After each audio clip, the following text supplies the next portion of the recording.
बहुत समय पहले की बात है। चिंतापुर नाम का एक गांव था।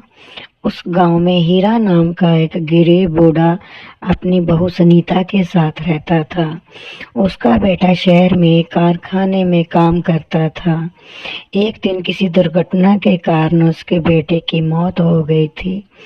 अब हीरा जैसे तैसे करके घर का गुजारा चलाता था, लेकिन अब वो बहुत बूढ़ा हो चुका था।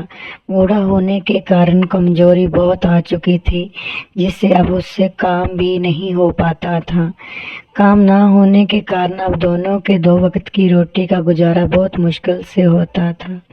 एक दिन हीरा सुनीता से बोलता है कि बिटिया, तुम्हें तो पता ही है अब मैं बहुत बूढ़ा हो चुका हूँ। अब मुझसे कोई भी काम नहीं हो पाता और मुझे तुम्हारी बहुत चिंता रहती है कि कल अगर मुझे कुछ हो गया तो तुम कैसे रहोगी। तभी सुनीता बोलती है कि बाबूजी ऐसा मत बोलिए, आपको कुछ भी नहीं होगा। मैं 10 मात पड़ी हुई हूँ और मैं कोई ना कोई काम ढूंढ लूंगी। आपको घर के गुजारे की कोई चिंता नहीं है। अगले दिन अचानक बुरी किस्मत से सच में हीरा मर जाता है और सुनीता बहुत दुखी हो जाती है और सोचने लगती है कि ये कैसे सब कुछ हो गया। और अब उसको पता था कि घर बैठकर गुजारा नहीं चलेगा और उसे काम करना ही पड़ेगा, और वो काम ढूंढने के लिए आस पड़ोस के गांव में जाती है। सारा दिन बीत जाता है घूमते घूमते, लेकिन उसे कोई काम नहीं मिलता। आखिर में वो थक हार कर घर वापस आने लग जाती है, फिर भी कुछ नहीं हो पाता। घर आकर वो सोचती है कि अब मैं घर का गुजारा कैसे चलाऊंगी। बाबूजी के जाने के बाद मैं तो बहुत अकेली पड़ गई हूँ और बहुत दुखी मन से सोचने लग जाती है। एक दिन अचानक वो बाजार की तरफ जाने लगती है। रास्ते में उसके पड़ोसन रेखा मिलती है और बोलती है कि मैं तो सुनीता तुम्हारे पास ही आने वाली थी। मुझे पता है कि तुम्हें काम की बहुत ज़रूरत है, इसीलिए मैंने सोचा कि तुम्हारे पास चली जाऊं। तभी सुनीता बोलती है, हाँ भाभी जी, आपको तो पता ही है बाबू की मौत के बाद घर का गुजारा बहुत मुश्किल से हो रहा है और मुझे काम भी तो चाहिए ना। तभी सुनीता बोलती है, ठीक है, तुम कल से सेठ के घर पर चली जाना और मैं बोल दूंगी। मैं वहाँ काम करती थी, अब घर का काम ज़्यादा हो जाने के कारण मैं वहाँ जा नहीं पाती, और कल से तुम काम पर चली जाना जैसे भी।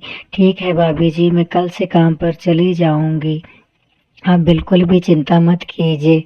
अगले दिन सुनीता वही सेठ के घर पर पहुंच जाती है और सेठ से सारी बात बताती है कि मुझे रेखा भाभी ने भेजा है घर पे।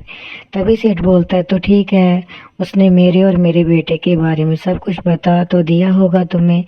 तो तभी सुनीता बोलती है, हाँ सेठ जी, मुझे चिंटू के बारे में सब पता है कि जब ये 3 साल का था उसकी माँ गुजर गई। अब आप दोनों अकेले रहते हो और इस दुनिया में कोई भी नहीं है और आपका सिर्फ आप ही एक दूसरे का सहारा हो इस घर में। मुझे सब पता है सेठ जी।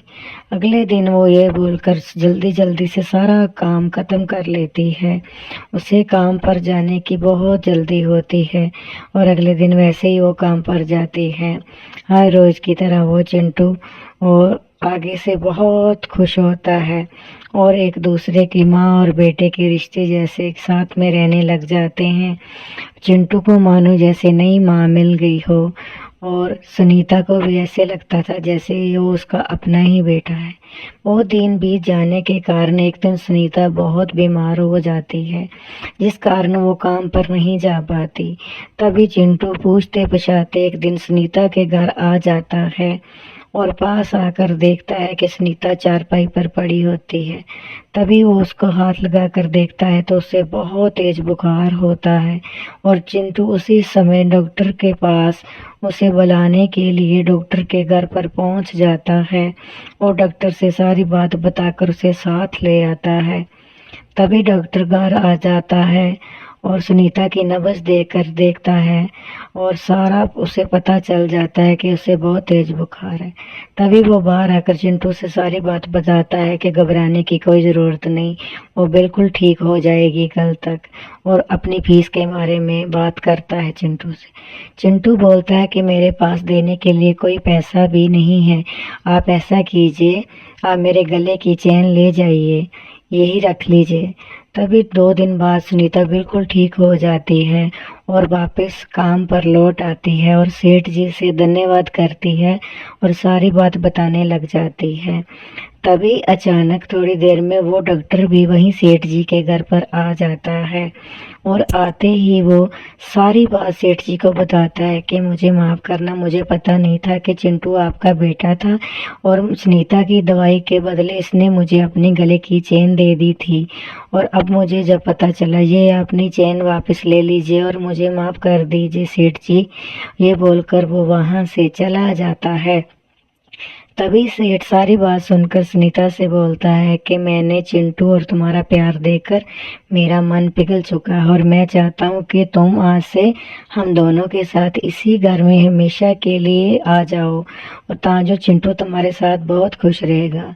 और सच में वो एक दूसरे से मिलकर सुनीता और चिंटू बहुत खुश हो गए, मानो उसे नई दुनिया मिल गई हो आज से।